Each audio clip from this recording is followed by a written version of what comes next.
Good evening. It is 7:02. Welcome to the Township of Bedminster Township Committee meeting for October 7th. I recognize that we have a full complement of Township Committee up here. Ms. Sullivan, may we please have the open Yes, Mr. Public Mayor. Meetings Act statement? Adequate notice of this meeting, the Township Committee, was sent to the Courier News in Somerville and to the Burnasville News in Whippany, also to all subscribers, and then posted here at the Municipal Building as of January 7th, 2019. Great, thank you. Please join me in standing for the Pledge of Allegiance. I pledge allegiance to the flag of the United States of America and to the republic for which it stands, one nation, under God, indivisible, with liberty and justice for all.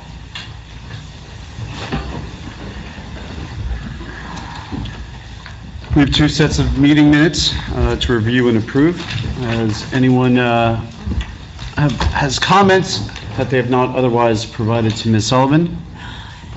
I think there was a typo in my section. I think there was a number 8 or something stuck in there, in the middle of a word. I don't have it in front of me.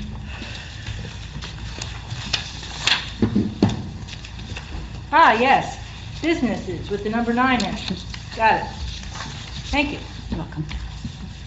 With that correction, any more comments? Do we have a motion to approve the minutes? Move to approve the minutes. Second. All in favor? Aye. Thank you. We have 3 permits and raffles on for tonight. First is an on-premise merchandise raffle on October 21, 2019 to benefit Homeless Solutions at Hamilton Farm Golf Club from 8 a.m. to 2 p.m. Next is an on-premise merchandise raffle on October 23, 2019 to benefit Friends of the Shelter, Inc. at Hamilton Farms Golf Club from 10:30 a.m. to 2:30 p.m.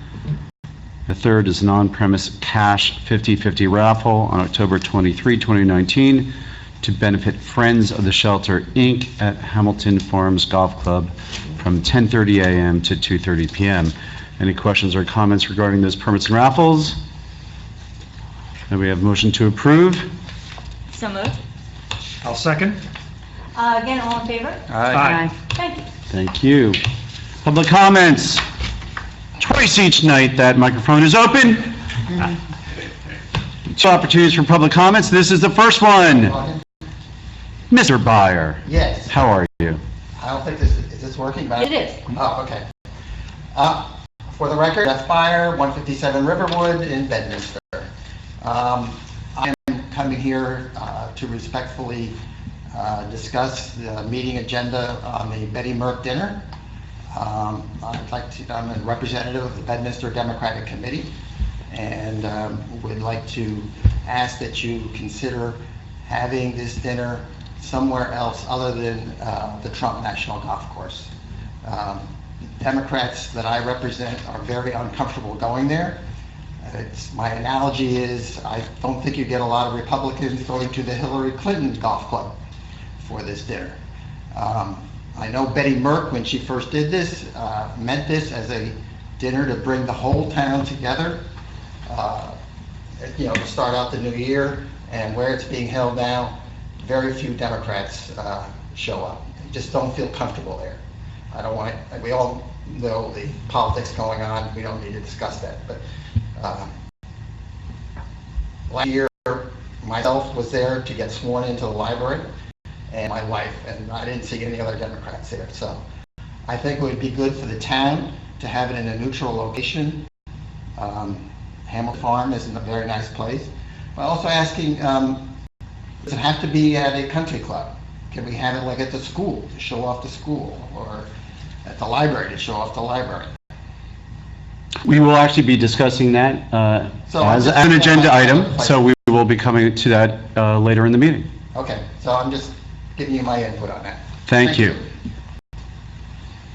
Any other public comments? For the record, Mr. Jean gave you the thumbs up for your comment. I just want to let you know, since he's not on camera. We'll move on to monthly report discussions by subcommittee chairs, and we will start with Committeeman Stevenson. Thank you, Mayor. Good evening, everybody. The only report I have for you is just to report in on what's going on at Pluckerman Schoolhouse Park and some of the improvements that you're seeing now in real time through John and DPW. As we talked about during budget session earlier this year, the basketball court there was in desperate need of resurfacing. So in connection with doing that, we got out there and put shovels in the ground and realized that the drainage out there is actually part of the problem, was causing the basketball court to fail in the first place. So the idea, and I think we had mentioned this in other reports over the year, that we did a sort of a hard stop on what was actually going on, and we were going to redo a lot of the site work. And so what you're seeing is that the basketball court now is being brought up to be more in line with the pavilion area, so you don't have that runoff down the hill, which would cause, of course, the cracking and the pitting, the failure of the basketball playing surface itself. And then, of course, we have other areas of the park that we have for long-term consideration, potential areas. We have it was formerly a skate park there in the back corner that didn't go over too well. That was also at one point in time tried to be an ice skating rink in the winter. You fill it with water. That didn't go over too well. And so the idea there was to just create a space like a place saver for the future to see if there's another potential use. And then, of course, the issue that John had raised, I think correctly, was that if you're bringing all this heavy equipment onto the field, the very first surface you're going across is the basketball surface. So to get to the back part, John built a little, I don't know what you call it, like a little easement? Access, egress back to the back building there.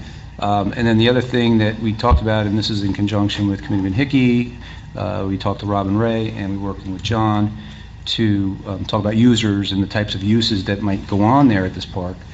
The existing ball field fence that's there really renders that grass area useless. I mean, it's right through the middle of it. What we talked about was removing that fence, repurposing it to the back part of the property where you have the wetlands issues and it gets very sloppy and wet, and running this line along back there. By doing that, you're now opening up that whole field for play. So the idea is to have the ball field will stay, the outfield could be a multi-purpose field, you have refurbished basketball courts, the volleyball court, there's been discussion about whether we could use another sand volleyball court, but the space is there in the future should we want it. And I should also mention that you have regrading, and all of the drainage has been routed now away from these new areas to get it off the playing surfaces and out of the field. And then in connection with that, we do long-term thinking. We're laying in conduit so that if down the line there's a use for electricity in any way, whether it be lights, whether it be security systems, no decision's been made, but while you've got the site work going on, while you're turning up the soil, throw an extra pipe in and have it there ready in the future should another township committee choose to do something further with the park. So that's what you're seeing there at the site. And I think it's coming along very, very well. John, I think you're doing a great job out there, but I just wanted to let you know what's going on there. And that's my report. Okay. Mr. Hickey. Mayor, thank you. Good evening, all. A couple quick updates. Our quarterly rec committee meeting will be next Tuesday, the 15th, so I'll report on that at our next committee meeting. Just to know, Board of Health, we did have a meeting last month. We're also working with the county to arrange for a mobile flu shot clinic to be held, hopefully on-site, next to the farmer's market. So you'll be able to go out, get your apples, get your tongue bread, get your immunity shot. This is actually important. It'll help fill in a bit of the gap that we've seen because the county has a lot of flu clinics in the southern part of the county, but not too many up here. So we figure it might be an ideal case to have the farmer's market, which serves obviously Bedminster, Far Hills, Basking Ridge, Peacock, Gladstone. We've asked the county to consider holding at least one, if not more, at the farmer's market. So more to follow on that. We're also going to be pursuing with the county to see how and when we can get our restaurant letter grades up on our website. A little technical work to do there, but figure it's a good way to inform our public and see where the restaurants stand. So that is work in progress. Mayor, that's about it. Great, thank you. Thank you. Committeewoman Santucci. Thank you, Mayor. Just a reminder, Bedminster Charities Fall Fest is Saturday, October 26th. Hopefully we'll have great weather. That's also the farmer's market last day. The last day of the farmer's market. So come out, please. There'll be a Halloween costume contest for the kids. There's a 50-50. This is really for the 7 Bedminster charities. That's Far Hills Bedminster Fire Department, Pottersville Fire Department, Far Hills Bedminster Rescue, Clarence Dillon Library, Contemporary Center for the Arts, and PTO. There's going to be food trucks, bouncy houses, classic cars. So we have a short period of time between our next meeting is tomorrow night. AT&T has just been great with us. They're really stepping up and being part of our team. So hopefully live music will be there as well. So hopefully everybody will come out for that day. And good weather. And good weather. 11 to 5, Judy? 11 to 5. 11 to 5. There's also a 5K at 8:30 that morning. 8:30, farmer's market at 9 to 1, but the farmer's market people might stay longer. Okay. So basically, everybody's going to be there for one thing or another. Yes. It's going to be great. So just be there. And just, are you They guaranteeing, have pet costume contest, too. Oh. Stacy, do you have an update on the weather that day? Is it going to be nice? It's going to be perfect. So one year we had like 102 or something like that, everybody was Yeah. flying, and unfortunately last year we had to cancel due to the weather and safety issues. It's going to be on our calendar, on our website, it's going to be on their webpage, obviously, bedminstercharities.org. And the other thing I wanted to report on was the solicitation ordinance. I know it's coming up, but I might as well just tell you that Renee and I are still working on it. We're working with Joe Sordillo from John Bellarda's office, and I spoke with Joe today, and we're going to all meet probably next week sometime. Okay, great. Thank you. Thank you. Committeewoman Moreski. Thank you, Mayor. Welcome all. To follow up on Fall Fest, the Jacobus Vanderveer House will have guided tours through the house. So if anybody hasn't been through it, it's a really good opportunity. Plans are also moving along for their Colonial Christmas, which is November 30th, December 1st, that weekend, and December 7th and 8th. I have not been there yet, but I'm assuming since I'm representing, I will be there this year, and I've heard it's a really fantastic event. So again, come join us. We did get a little bit of bad news. The New Jersey Historical Commission has declined our application for the 3-year grant. They did give us this list of reasons why they declined.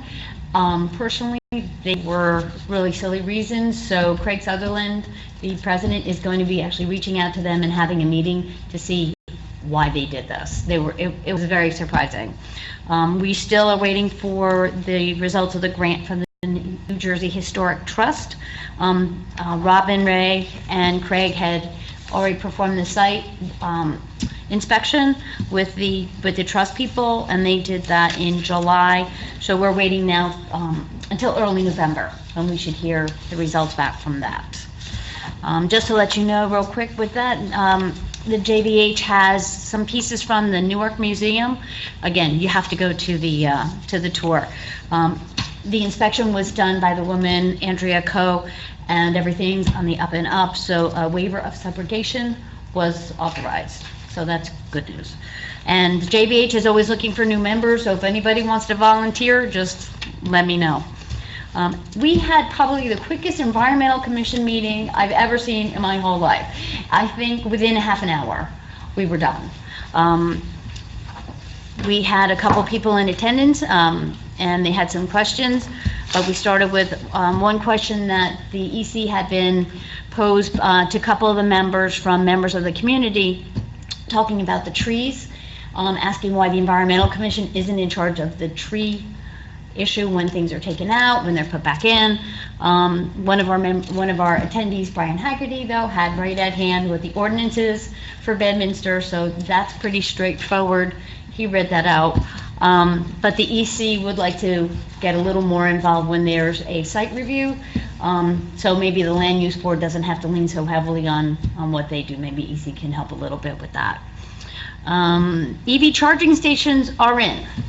And Tim Walter said he's going to get with John Mance and volunteer the use of his car to test the stations to see if they're working. Apparently the power is going to stay off on the chargers while they're not in use, so there won't be any cost to them. They're under the thing, so they should be fine. One of the attendees came actually to ask about water quality at the place where she's renting. And the Environmental Commission was able then to say, call up Raritan Headwaters, they have a test kit, so she can apply to that. Actually, Graciela also had a suggestion that perhaps the landlord has the most recent water quality test. I don't know, that would probably be fairly old, but at least it might be something for her to start, so. And that was it. That was Great, me. great, thank you. Welcome. So I have a few items to report from Bedminster Hills Housing Corporation. Sharon DeSico, who has been the executive director, and essentially she's been running BHHC for many years as its sole employee, has announced her resignation. So that she's said that would be effective at the end of the year, but has graciously offered to stay on as long as it takes to replace the position.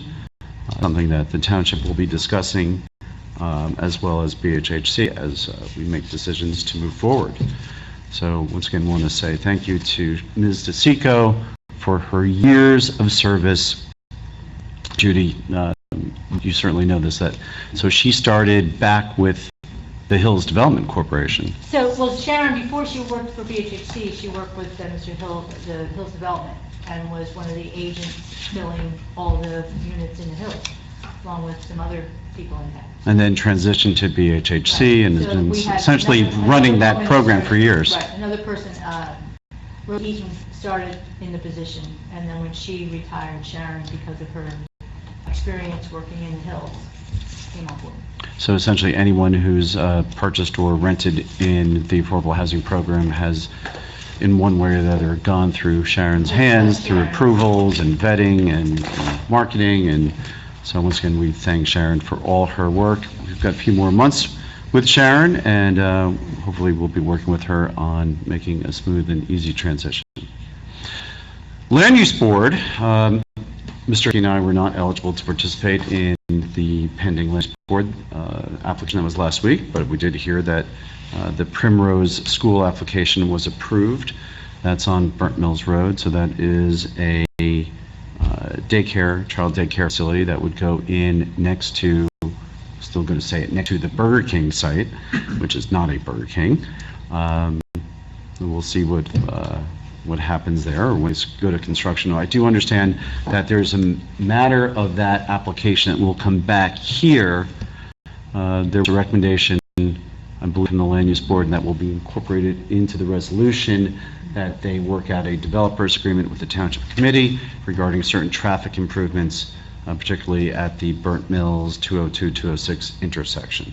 So, John, you may want to reach out to Mr. Collins. Okay. Whenever they approve that resolution, maybe this week, that they coordinate with you and take whatever steps we need to move forward on advancing that developer's agreement. Let's see, Farmers Market. Another day of no rain. We have the Farmers Market coming up this weekend. Then we will not have the Farmers Market for the 19th because of the races. And we will have the last day of the Farmers Market on Fall Fest. So we keep our fingers crossed for good weather. You know, the feedback from both vendors and the folks showing up is that it is continues to do well. And once again, just thank you to our volunteers for coming out and parking, because that really makes all the difference in the way the market is managed, the way the parking is set up, and just once again, thank you all. Ag Advisory, we will be having a meeting probably within the next 2 weeks or so. There's a couple developments both on the state level and certainly within certain applications that are coming before Ag for additional farmland preservation. So we want to make sure that we are on top of this, and we will be coordinating with Beth Davison from New Jersey Conservation Foundation as we look at coordinating with the state on some preservation issues and making sure that they are, that we can make the state program consistent with what we have here in Bedminster. Once again, a strong focus on pedestrian activities, which doesn't necessarily jive with the current program that state monitors. So that's what we have for monthly reports. Ms. Sullivan, we have the administrator's report, please. A couple things. Just a reminder, New Jersey League of Municipalities Convention is November 19th through the 21st. If you're planning to attend, please let me know. We do need to make some preparations with some reservations and arrangements for that event. Normally we go out just as a group, kind of as a social thing on Tuesday night together for dinner. I did make a reservation for that. Hope you can attend. That's usually a fun night. You'll see in the agenda tonight we are doing an issuance of our bond anticipation notes. That's something we do annually. The bond attorney has provided the resolution along with the renewal. The bond anticipation note is actually funded. Normally we used to go out for bids for the debt service with all local banks, went through a complete bid process.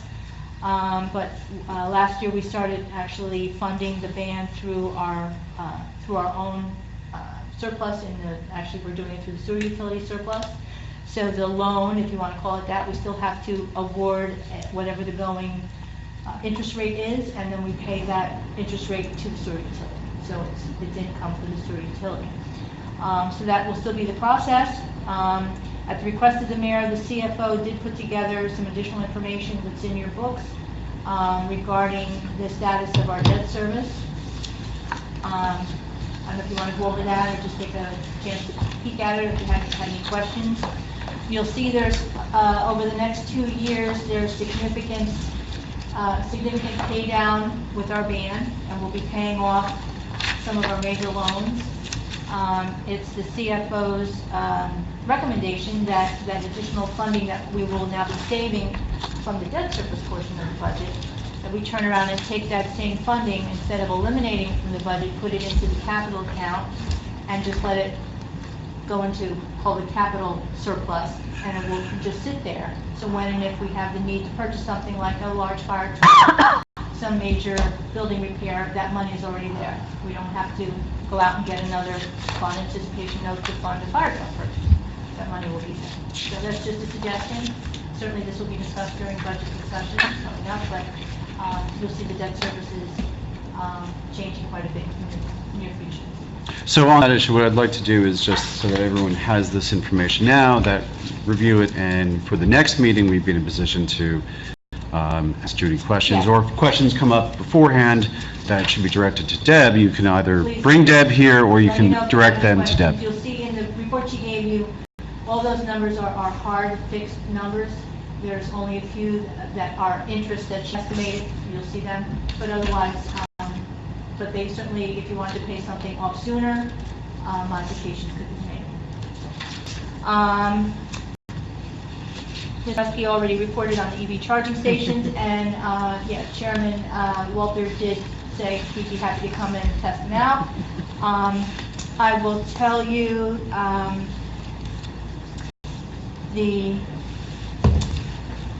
something I'm going to be reporting on. We have a new person who's going to QPA classes.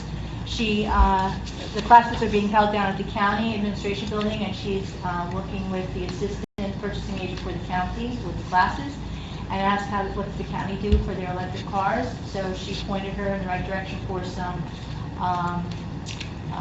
different quotes and things that we can use for an electric car if we choose to do so. So we do have like 3 or 4 prices and potential cars that we can look at. Nothing that we're moving forward with yet, but we'd like to, maybe if there's someone on the Township Committee that'd like to be a liaison with that, or just review some of that, certainly welcome any input. So, Judy, just to clarify, so there's currently no state program, and this is just going through the county? To see what the county is doing on purchasing? There's no state contract for an electric vehicle at this time. There are hybrid vehicles that you can get, but not for an electric vehicle where you actually plug it in. The hybrids recharge themselves as they're running or work on gas. The straight electric vehicles, there's no state bid yet. Now we can, because we have a QPA, we can certainly get quotes from various vendors. If it's under 40,000, we can take the cheapest quote. But she was directing us to some different agencies that they work with to get some good prices. So. And you know what type of vehicles the county has? I believe they're Prius. But those are hybrids. There is a new Prius that is straight electric. Okay. That we have information on. So. Alan, you know you're going to be volunteered for this, so you Put my can, name down. you can, Yes, I'm happy to help. As I mentioned, we do have a person that's currently going to QPA training. We have a couple of new positions, the deputy clerk and the land use board secretary, that have also been filled, and formal training for these positions is forthcoming. So just everybody's jumped in and working well together, and that's moving forward. Bedminster Charities, Santucci also mentioned. So far, we have about 10 food trucks that signed up to be there, so lots of good food. We do have AT&T that's going to have college football in the beer and wine tent. What else can I add? Children's videos too, I think they're. Children's There's videos gonna be and four games. At the- screens. And we're At the also beer the tent? Harry Potter. Not at the beer tent. Harry Potter Wizards Unite. Apparently that is some big reality like Pokemon, so that AT&T is able to set River Road Park up as a destination for that day. That anyone that plays this game, if you go to River Road Park, you win something. I don't know how it works, but everybody at AT&T plays this game. So they're going to set up River Road Park as an actual location or destination. And, the live entertainment, we have October Rose, which is a country western music band. We have the Good Works Band, which is more of a 70s pop band, all live. They're like a 10 or 12 piece band. And we have a local individual who's a jazz guitarist. His name is Andy Praza. So he's new this year. He'll be filling in as well. So we have a little bit of something for everyone. Also, in front of you, there is one of my favorite things called the Best Practices Checklist. It's a series this year of 60 questions that between now and October 21st, myself and the CFO have to answer all the questions, submit comments, and send it to the state of New Jersey. Most of them we've done before. Debbie Stern and myself are ready to do that. However, there are some questions on there regarding master plan changes, when and if they will be done. Are they proposed? Are they on our horizon? And those questions, I don't know that I'm ready to answer without some guidance. I know Mr. Hickey was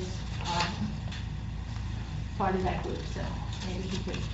Just if you want to look through and see if there's anything that jumps out of you that maybe you have a comment on, let me know. But we do need to officially review this as a group at the next meeting.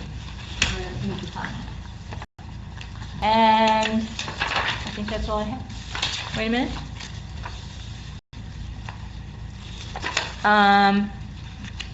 Okay, the mayor also asked for a projection. There was a article that the mayor brought to our attention on state pension funding. In your packages, in your books, under reports, there is the article that the mayor brought to our attention regarding state pensions and their funding. He also asked for a projection of costs going forward for the next 5 years for Bedminster Township and what our pensions will cost us. CFO put together a projection. It is a projection, a lot of estimates, however, they're pretty solid estimates. And again, if you want to look that over, and we can discuss it in more detail at the next meeting. Let me know what your questions might be, but Debbie did put a lot of time into this. It's part of any questions. Great. And thank you to Deb Stern for putting this together. And once again, we will put this on. Yeah, so just take a look at it. We can discuss it the next meeting. That's all I have. John, anything to add? I'm good. No, you're good? All right, thank you. Ordinances. We don't have any introduced ordinances. We don't have any public hearing of ordinances. So we'll move on to resolutions. First resolution is on consent agenda. Does anyone want to pull the one resolution off the consent agenda? If not, can we have a motion to approve the consent agenda?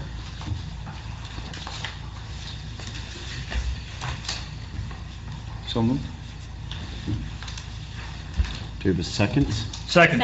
All right. Okay, all in favor? Aye. All opposed? No, thank you. Okay, resolution number 107. This is the only resolution we're going to consider. There was a second resolution. However, that is waiting on some additional information. So for the record, 107 will be heard tonight. 108 will not be.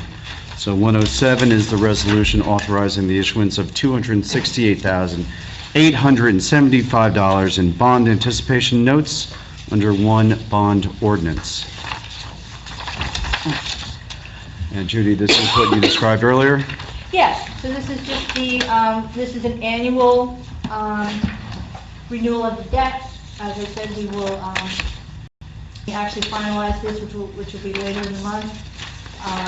The CFO will do a review of what the current rates are at that time, and then we just, as of that per day, so set the rates that we'll be paying for the So this resolution authorizes the issuance of the bond notes, and then they are formalized under an ordinance? Yes. No, it's not actually an ordinance. This is just a resolution that approves the bond anticipation note. It's not an ordinance. It's one bond ordinance, but that's just a reference to the fact that that's what's Okay, funded. that's under one Just bond. the funding. Okay.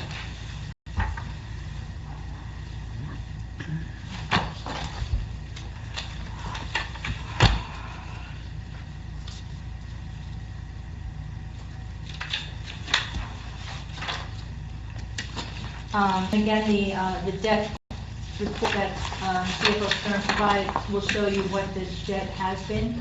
And this reflects what our numbers are, so you can see what the changes are. Any further questions or comments from Ms. Sullivan?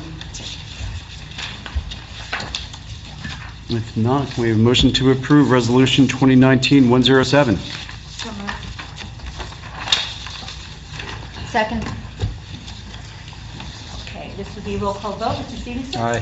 Mr. Hickey? Aye. Ms. Santucci? Aye. Ms. Moreski? Aye. Mayor Jacobs? Aye. Thank you. Great. Once again, Resolution 108 will be deferred, probably, hopefully, till next meeting.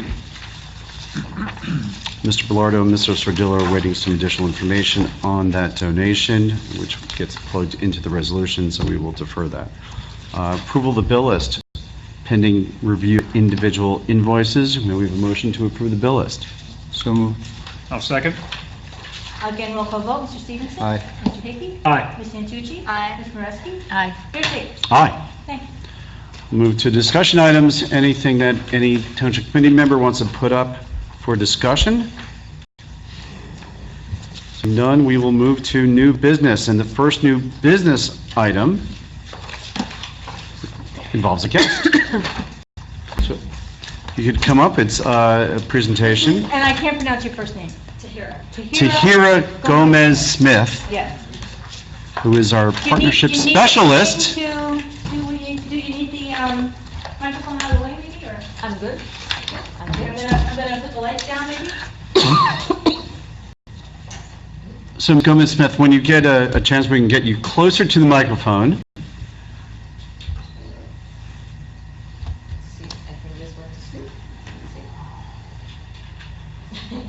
I can. I'm so sorry. I just, technology, obviously at the last minute. If you prefer a handheld, you can Yes. take the microphone out right there. No, and there's a microphone right on the table. That's true, I can use that as well. I will use this. I think this will probably capture me. Thank you so much for having me here today. I am a partnership specialist for the US 2020 Census. Thank you again. I do understand, I am honored to be here, but I do understand that I stand between you and a game, so I will try to be concise as to my presentation. But I want to start with asking you all, when was the last time you heard about the census? You guys remember doing this as children? Yesterday. How far back do you remember doing the census? Anyone? 2010. Good. When you say- How far back do you think the census has been in place? 1800s? Oh, that was a good guess. Founding of the Republic. You are a guess. Wonderful. Yes, in fact, the census I want to say three important things about the census tonight. First of all, it is the law. Second of all, it is important. And third, it is safe and easy. The main goal of, I'm going to answer the question in a second. The main goal of the census has been, and always has been, to count everyone once, only once, and in the right place. The mission, of course, is to provide that number to our authorities so that that is the main source of information for to determine where the apportioned budget of $675 billion goes to provide social services, human services, roads, fire departments, hospitals, etc. It is, in fact, the largest statistical agency in the U.S. and the leading source of quality data of our nation. In between the census, that does happen every 10 years, 2010, that's true, and it's happening again 2020, we do have other surveys that go in between. In years 2 and 7, we provide the American Community Service, the economic census, for example. These are surveys that provide information that determine, for example, the rate of unemployment, the housing market, etc. So in between, we are busy, but every 10 years, we count everyone residing in the United States. That is the main goal of the 2020 census. It's, as I said, the law, and it is, in fact, in our Constitution, 1790, so those were very close guesses. And Thomas Jefferson, in fact, wrote it into the Constitution. He was the first one to enact the census, and he hired 650 horsemen to ride across the nation from east to west, counting every home, prairie home, every town, every farm out there, every man, woman, and child. And it has been happening since 1790, every 10 years. So this process, because it is a process, surpasses any administration that was, that is, and that will be. It was, in fact, written in our Constitution. So it is the law. It is important because I said it determines how $675 billion of funding get distributed across the nation. It is a portion according to where people are. So we need to know where the people are. This is the important number. And very importantly as well, it also determines the number of seats that each state gets in the House of Representatives. In 2020, we're going to have a redistricting of the electoral areas. That is also determined by the census, by the numbers in the census. So it is important, in fact. The responses are also safe. They are protected. It is written into our federal law, Title 13, that the numbers and the information, the personal identifiable information collected throughout the census, it is kept safe. It does not get shared with any other agency, and it is protected by law, carrying a penalty, federal prison, sentence of up to 5 years and $250,000 in fine for any employee of the Department of Commerce and any employee of the census that comes across personal identifiable information. So it is protected by law. And then, of course, we use the highest cybersecurity measures to make that so. It's a process, as I mentioned in the beginning. It happens every 10 years, and even though we do surveys in years 2 and 7, the process of doing the census starts 2 years before. As you can see there in the first graphic, in field and in office, we started in 2018 counting every housing unit in the United States of America. And that means from Nome, Alaska, down to Puerto Rico and Guam. Every housing unit gets canvassed, gets counted. And that's how we determine where people reside, because that's the goal, right? So that happened last year, 2018. And the process of canvassing is ending, it was supposed to be ending in August, it's now ending in September, but this month that passed. The next step is the next step we're in now, when you see these two hands holding, and this is why I'm here. It's the motivation and engagement process. And this is what we're doing now, going out there to engage municipalities, states, counties, municipalities, businesses, schools, churches, synagogues, everyone that can be a partner with the census and become a trusted community voice to explain these facts and why it is important to their community. Okay, so that's what I'm here to do. I'm hoping that we can hold hands. Later on, at the end of the year, you will start seeing social media, TV, radio ads, and other advertisement letting people know that the census is coming, because in the beginning of the year, around March, people will start getting invited to answer the census. And this is the first time in the history of the census that we can do it one of four ways. We can do it online, we can do it on the phone. Of course, if you don't do so by the end of March, you will get a mailing. And if you don't respond to that mailing, you will get a knock on the door. So those are four ways that the census will be happening. So, to make it easier, and then of course, to finish the process, after we enumerate everyone, the president will receive a report by December 31st, 2020. That is the process of the census. The census this time around is going to be available in 12 languages when you go online and when you go on the phone. We will have 59 languages available if you request it on the phone. So you will get a translator, that you can use. In writing, it will be sent in English and in Spanish. So both languages will be in written form. And we are hiring at the community level so that we can provide assistance to those particular languages that we might not have. Like, for example, I know in Plainfield they did certain documentation in Creole, because that's a predominant language in their community.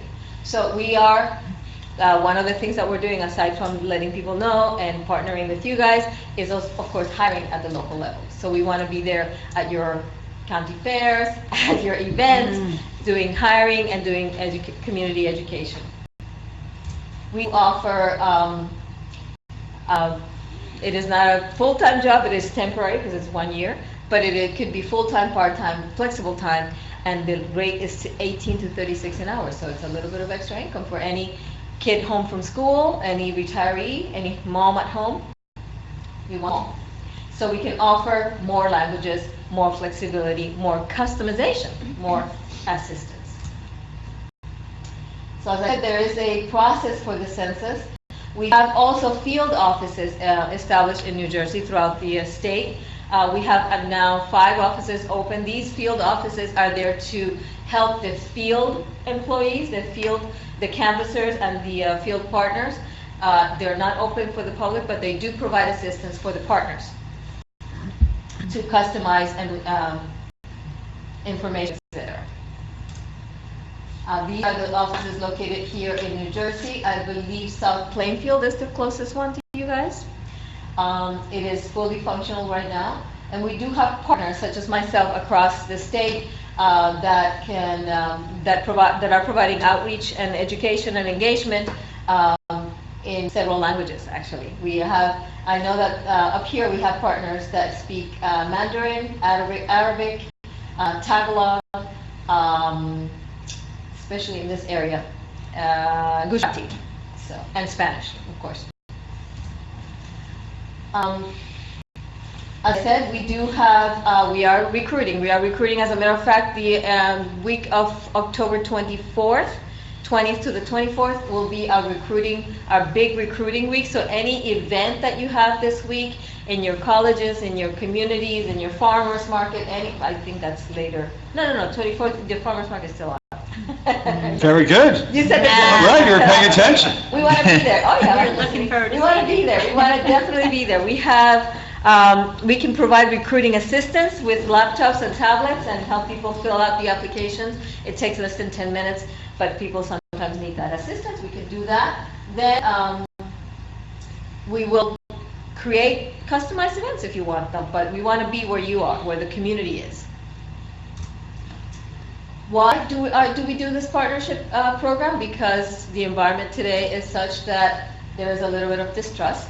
There's a little bit of distrust in your information being used and in what the government is doing with it. Our population is fluctuating, it's different. The living arrangements are not as they were 50 years ago, 30 years ago. They're a little bit different. So we need local trusted voices. This is why we come to you. We need to explain this to you. We need you to understand how important, safe, and it's the law, these three facts, so that then together we can relay it to the community, because you are that trusted voice that the people are going to listen to. So that's why we're here. The state of New Jersey has already formed what we call a complete count committee, which goal, of course, is to have a most complete count of the state. In the county level, there are already county complete count committees. I do believe that some county complete count committees do have resources available for those partners that join the complete count committee. The U.S. Census, the 2020 Census, does not have money to offer, but we do have a lot more important things to offer than money. We offer resources. We offer all kinds of printed materials, all kinds of online materials that you can cut and paste and post in your e-newsletters, in your school newsletters, in your business flyers, in your placemats, for your diners. All of that is there, customized. We have access to PSAs that you can customize for your community and put in your local TV, for example. We have logos that you can cut and paste and print or put in your website, for example. So we offer all kinds of resources, customizable, personalized for your partnership initiatives. Of course, you can also join in with other municipal entities like businesses, churches, as I said, businesses, and particular communities. We have lots that we can customize, and they're all accessible right now at the 2020 census.gov/partners or www.census.gov/partners. Either one of those works. We have lots of cool stuff. I want to show you one particular tool that is available right now, and you can all look at in your phones and your tablets. That it's called Of course, this is why we're doing a complete count committee, so we can focus on particular needs of particular communities. That's the point of doing this. Subcommittees, as I said, the county has a complete count committee, but we can also have subcommittees that address a particular need of a community. And as I mentioned, we have print materials, PSAs, all kinds of media kickoffs that we can customize for your events. We will have, I was, for example, at the Somerset County Fair a couple of weeks ago. I was there. We can have tables at community events as well. So we will do that. This is what I was mentioning. The Response Outreach Area Mapper is one of our tools that we have available right now on site, on the website, that you can use right now for your planning purposes and for your community purposes, for your business purposes even. It's a really interesting tool. It is a map of the United States that is, you can zoom in and zoom out, and it goes all the way down to a census tract. And what it offers is particular information about that community. As you can see, there's different colors. The different colors show us what we call a percentage of low response, or what has been traditionally low responses. So as you can see, the darker the color, the higher the non-response, this non-self-response percentage. For example, if you zoom into, this is Somerset County, you can see that there's some areas that are lighter color. These are traditionally areas that people self-respond to census at a higher rate than those areas, but there are pockets that you can see people do not. So we can look at housing and demographic, socioeconomic information in those areas.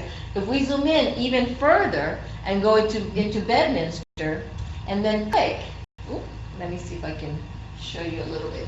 On the map, see, you click in there, and the smallest area that is highlighted there is Bedminster, but it is also a census tract. A census tract is about 5,000 housing units. And inside that census tract, you are provided all this information. Let me turn it over so you can see. As I mentioned at the top, the low self-response score is that traditionally 16.9% of the residents of that area do not self-respond to the census. Do not send the census information back. So it's not a lighter area, it's a little darker, so that means there's room for improvement. And it gives us a very, very detailed information on the population and the demographics that live in this particular census tract. From the median household income to, for example, how many kids under 5 are in this area.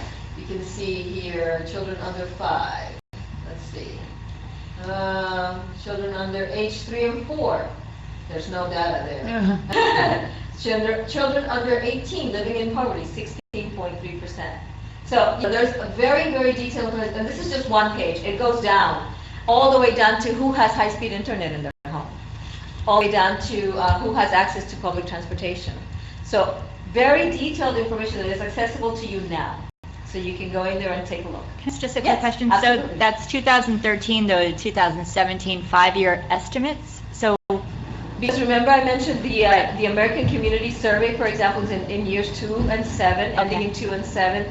So the data from 2 is collected, and that's what you see there from 2013 to 2017. The data from 17 was aggregated to that. So that's what that is. Okay.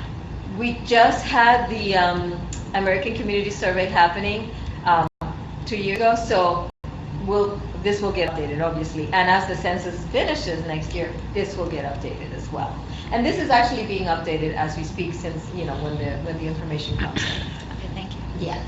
Can I ask another question? So, Yes, absolutely. is this based on actual reporting? Because I look, for example, total population, I see 2228.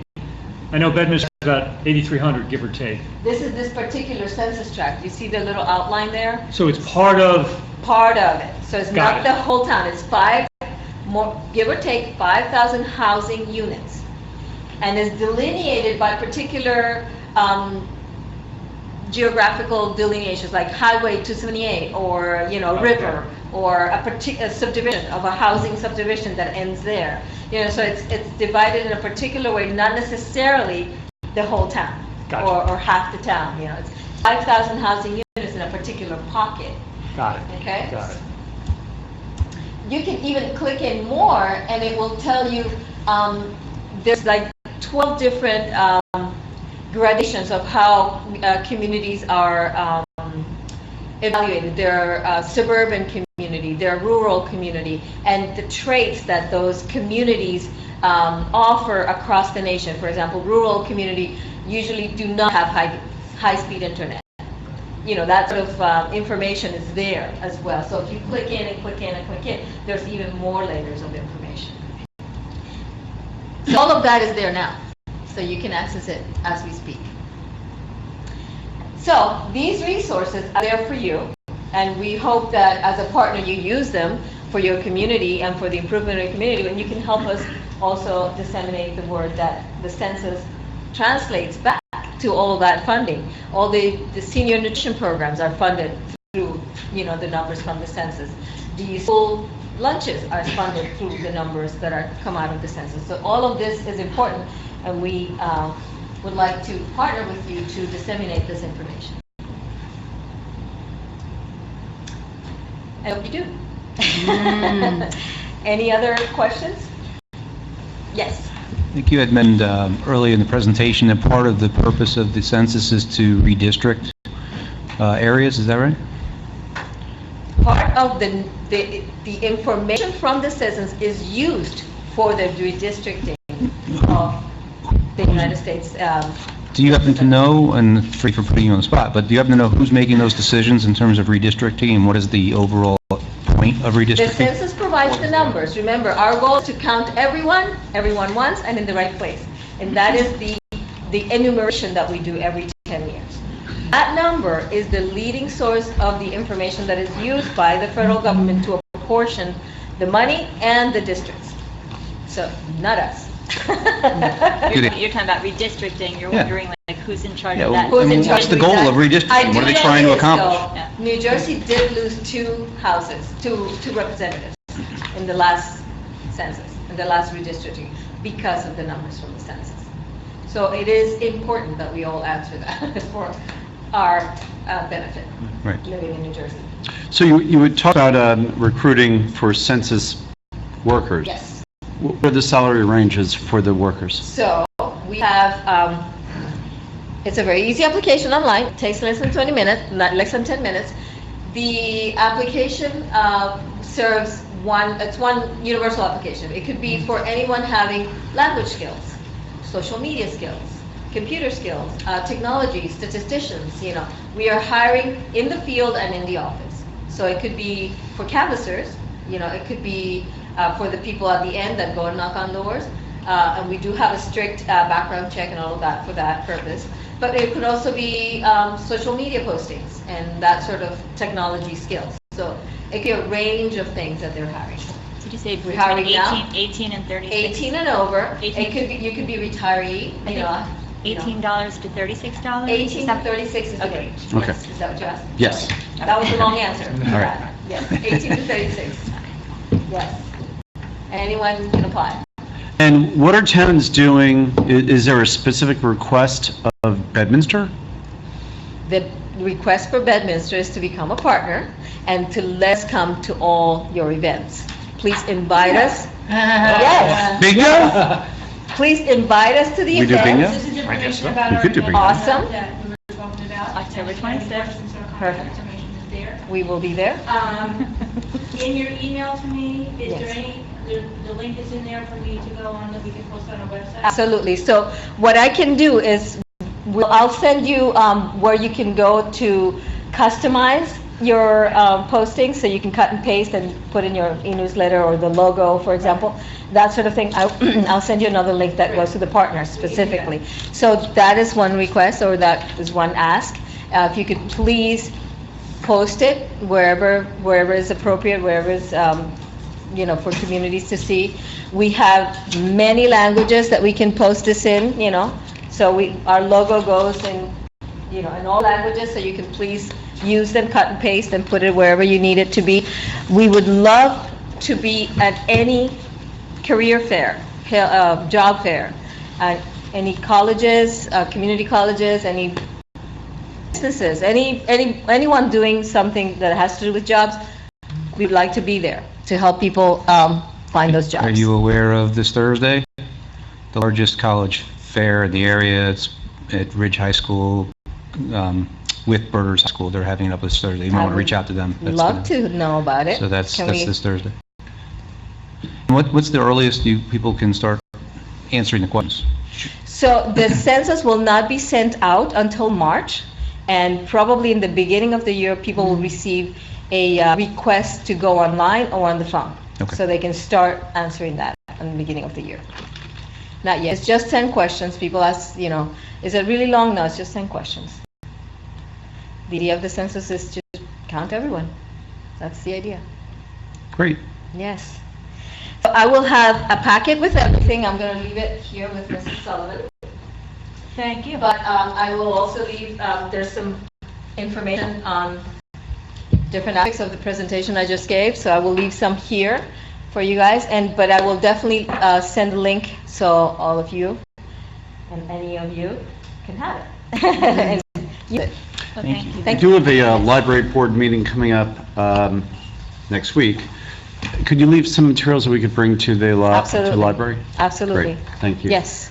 I can also bring them to the library, because I just brought limited materials. I asked how many people would be there, so today, because it gets heavy, but I have a lot more that I can bring to the library, for Great. example. Yes. We should have a much larger crowd here. Yes. Well, no, and if you have an event where you have 200 people that you need materials for, we can provide that, absolutely. Great. Thank you. Thank you. Thank you, Ms. Hess. Give Ms. Gomez-Smith a little bit of time to break down. We can talk about the Betty Mark dinner, which Mr. Byer had raised earlier. So Judy, you had reached out to... Yeah, in your packages under, probably under new business, there, I gave you a couple of different email chains that I've been having with the two biggest venues in town.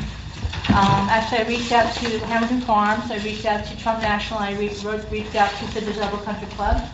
Hamilton Farms responded saying that they're usually not open that early in January.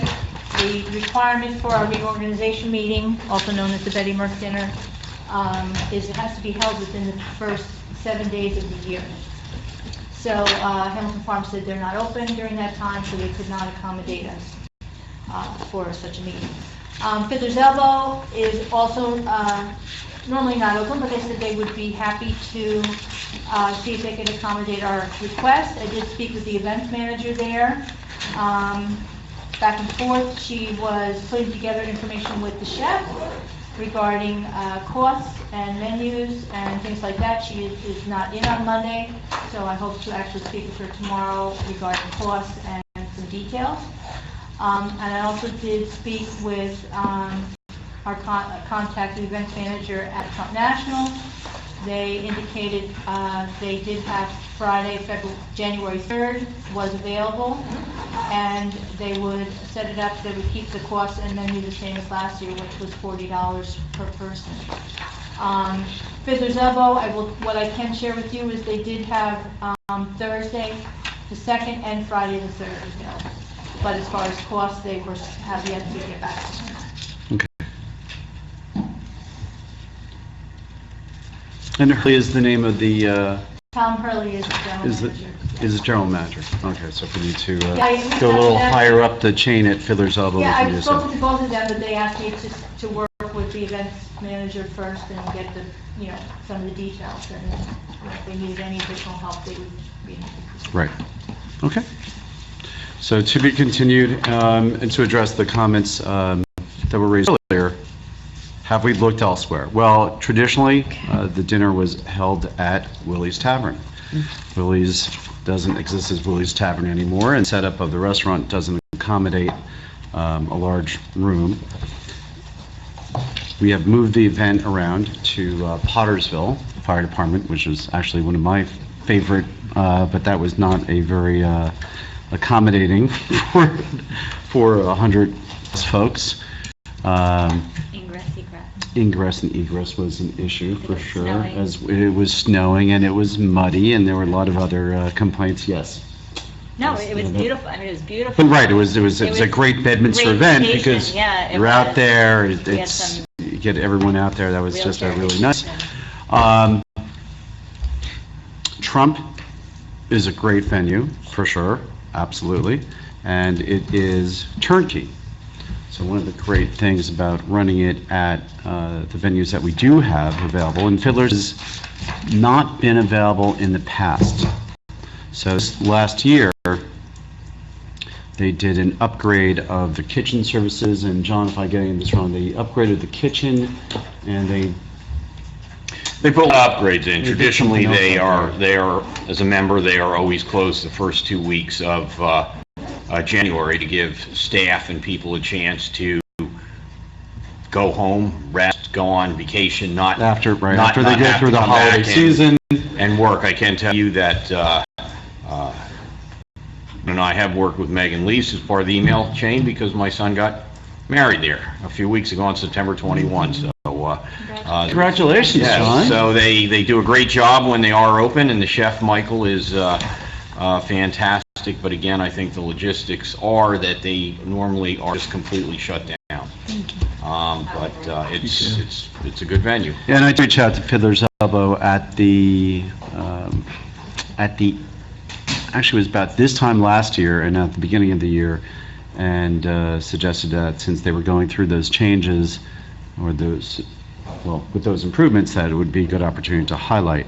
As everyone knows, traditionally we've held off on making the selection until after the election, which gives us a very short window.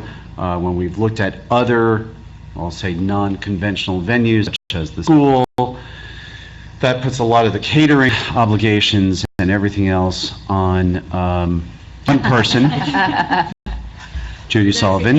And yeah, can't say no, Judy, right over there.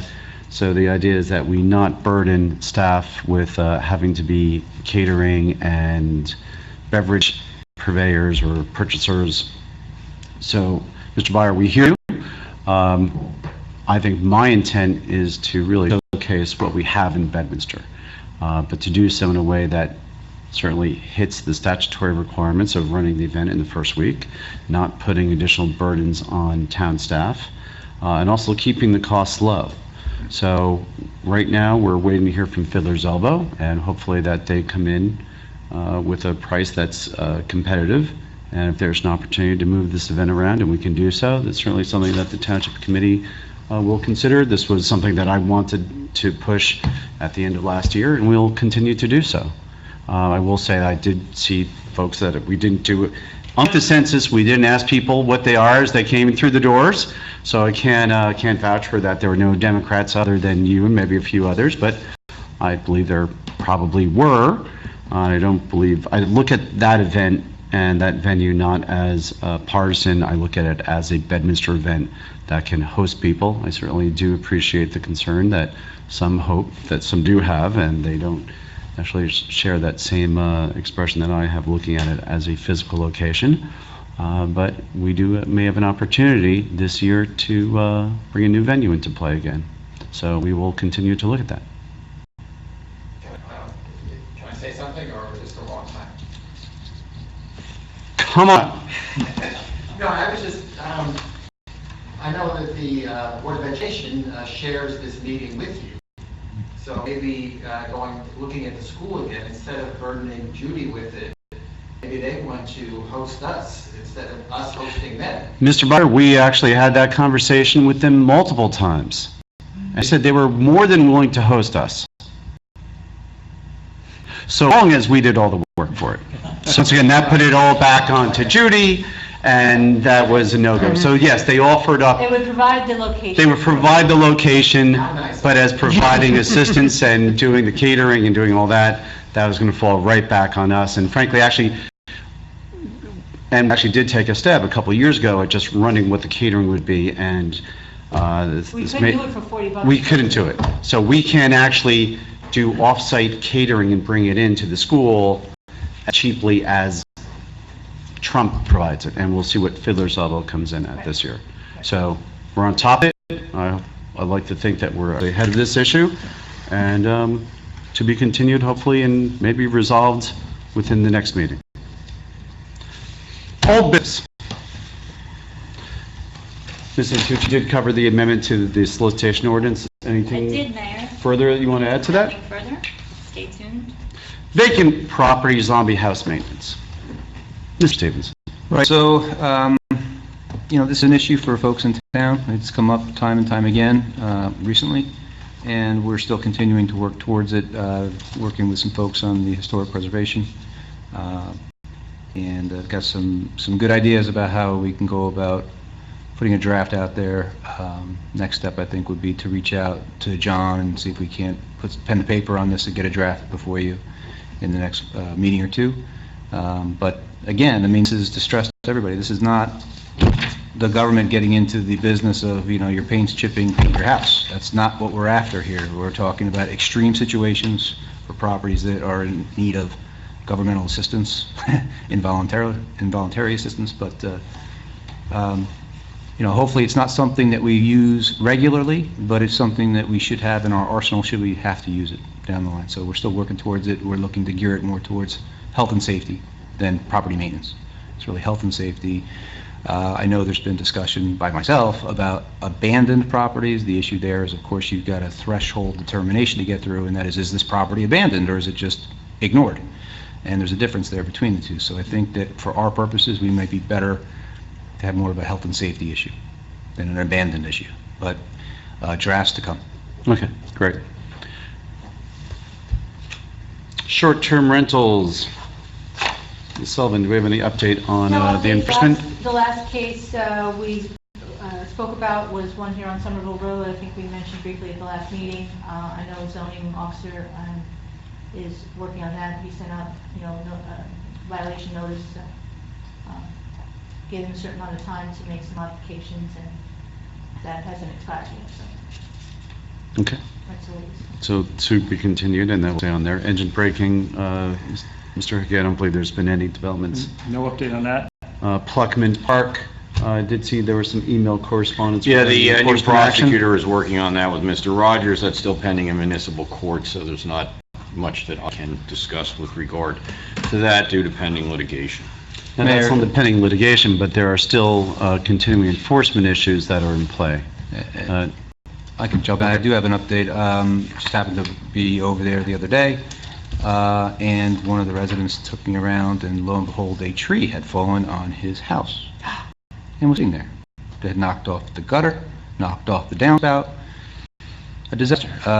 And then some other folks were complaining about some hand railings that are just completely rotted out. So, working with Mr. Rogers and Mr. Haggerty, I'm happy to say that the tree has been removed, cut down, the gutters are put back up, and the iron railings have been fabricated, and they're supposed to be put in this week. So there's some movement there. Great, thank you. So, were these handrails that were recently replaced, or these are the old handrails that had never been The replaced? old black wrought iron, if Right. that's the word, looked like fire utensils, Yep, you know? yep.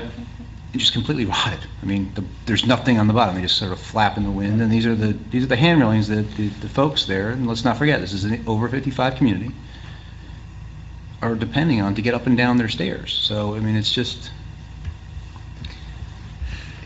it is what it is, but we're on it, and we'll continue to press it. Okay, thank you. Once again, we will continue to keep this on here so stays front and center for the Township Committee. JCP&L outages. Renee, Colin, any It has comments? been quiet, fortunately. We're going to Ms. Bianchi and schedule an update meeting so that we can see if there's any additional things they've been doing, but nothing right now. I believe that there actually was an outage on Steeplechase. For some reason, it didn't affect my section of Hillside, but I did see that there were some generators that were That going popped on, Yeah, really? When was this? last week. Huh. Did you get it? Because No, I I checked JCP&L, I checked our emails, we didn't see anything on Yeah, I there. didn't see anything either, so. So, I can do I'm some not sure, follow-up. Judy, if you No, I heard don't have anything. I think it was relatively quick, Got it. but notwithstanding, we've not had terrific storm events or anything like that, so odd that did happen. And that covers old business. Second opportunity for public comment. We have one, two, no, one? Oh, okay. You're welcome. Okay. Township Committee comments, we do have an executive session with a few matters for executive session, but we will do Township Committee comments now. Mr. Stevenson. No comments, Mayor, thank you. Mayor, no comments. Nothing further tonight, Mayor. I don't have anything, Mayor, thank you. No comments from me. May we have a motion to adjourn to executive session? I'll make that motion, Mayor. Thank you. We will not be taking action following the executive session. There'll be no resolutions, no ordinances that get introduced. So, thank you. If you want to stay for and say goodbye to us later on, you can do so. Thank you for finishing in 3 minutes. It is, welcome. It is 9:03. We are back from executive session. There's no further action for the Township Committee to take at tonight's meeting. May I have a motion to adjourn? So moved. Second. All in favor? Aye. Good night. Good night. Ooh, that wasn't good here. There you go.